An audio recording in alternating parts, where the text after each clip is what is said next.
At for today's video mga lods, ito na nga po pala yung full video guide ng tutorial natin. Nung nakaraan pa po ito, yan ngayon lang po natin i-upload yung paano natin ginawa yung ating merong floral na may design na merong artificial na flower at saka green plant na decoration. Nilagyan na rin po natin to ng Christmas light. Full video guide to, umpisahan na natin. Dito ay gagawa lang tayo ng single bricks mga lods, at least nasa 4 inches.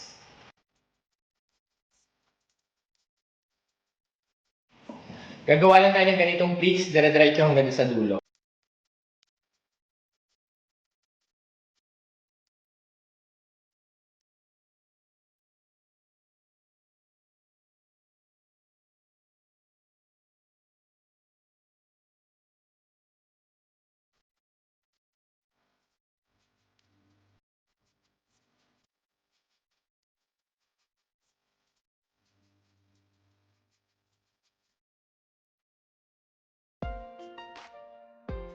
At eto na siya guys, natapos na natin hanggang sa kabilang dulo. Sunod naman, gagawin natin siyang knife plates. Ipopold lang natin siya pa right. Fold nyo lang siya pa right para maging knife plates. Tapos pin. Ganun lang ulit, dire-diretso hanggang dulo.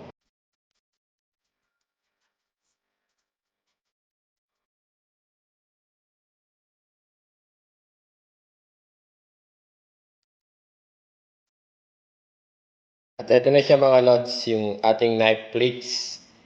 At after nyo malagay, magkakabit pala tayo ng ganitong dahon mga lods. Eto. Nabibili ko sa Shopee mga lods, or ito kasi sa SM or sa mall may ganitong dahon.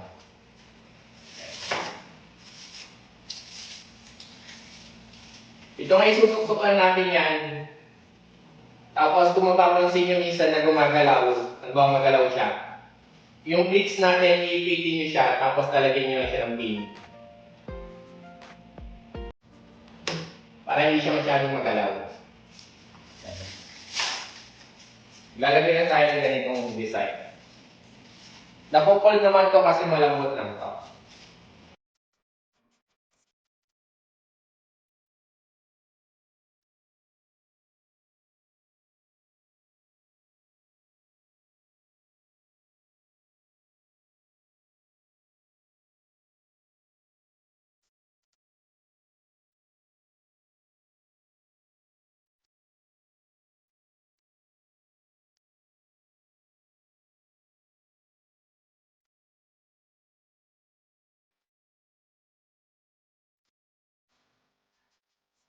Dito na may maglalagay tayo ng plastic din na artificial na rose dito naman sa may gitna. Ganun lang din, susuksok nyo lang din siya. Tapos kapag maluwag, lalagay nyo lang siya ng pin.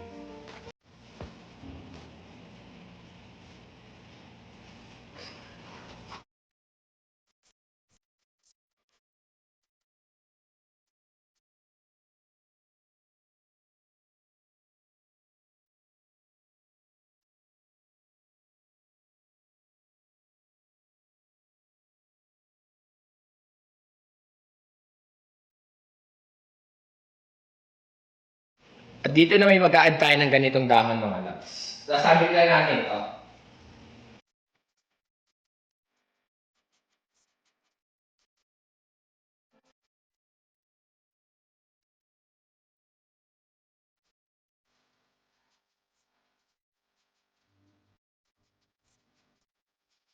At after na nating matapos sa table mga lods, dito ngayon sa likod na backdrop natin, naglagay lang tayo ng cloth. Yan, runner na cloth lang yan mga lods yan.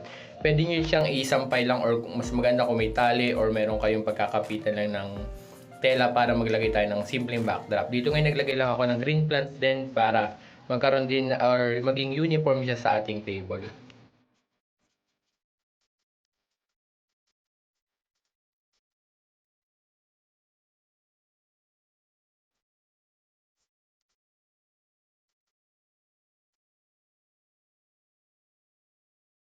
Bale, ito na siya mga lods yan. Simpleng design lang yan, tapos naglagay lang din tayo ng runner na kortina lang sa taas. Tapos, naglagay lang tayo ng dahon-dahon sa taas mga lods yan. Ito pala yung pinaka-ano natin, table yan. Diyan nyo lalagay yung inyong food pan or kung may pagkain kayo dyan. Yung pinaka-buffet table nyo mga lods. Yan. Mas maganda mga lods kung may mga dahon din kayong green doon. Tapos lalagyan nyo rin siya ng bulaklak na kagaya nito, partner. Naubusan lang tayo kaya yan lang muna yung nilagay natin. At dito nga mga lods ay naglagay din pala ako ng Christmas light. Yan, isinabit ko lang mga lods yung Christmas light yan. Yan, pasensya na't hindi natin nakuhanan ng video. Pati yung table mga idol, nilagyan ko rin po yun ng Christmas light yan. Hindi lang po naka-on pero ito yung itsura niya kapag yung mismong backdrop lang yung may ilaw. Pero nilagyan din po natin ng Christmas light. Nasa sa inyo po yun kung gusto niyo lagyan ng Christmas light mga idol. Ng ilaw para kung gusto niyo ng may gabi na event yan. Meron siyang ilaw mga lods. Mapapansin nyo sa likod medyo manipis yung cloth. Pwede kayo magdoble ng cloth dyan para mas makapal. Para yung liwanag mas maganda.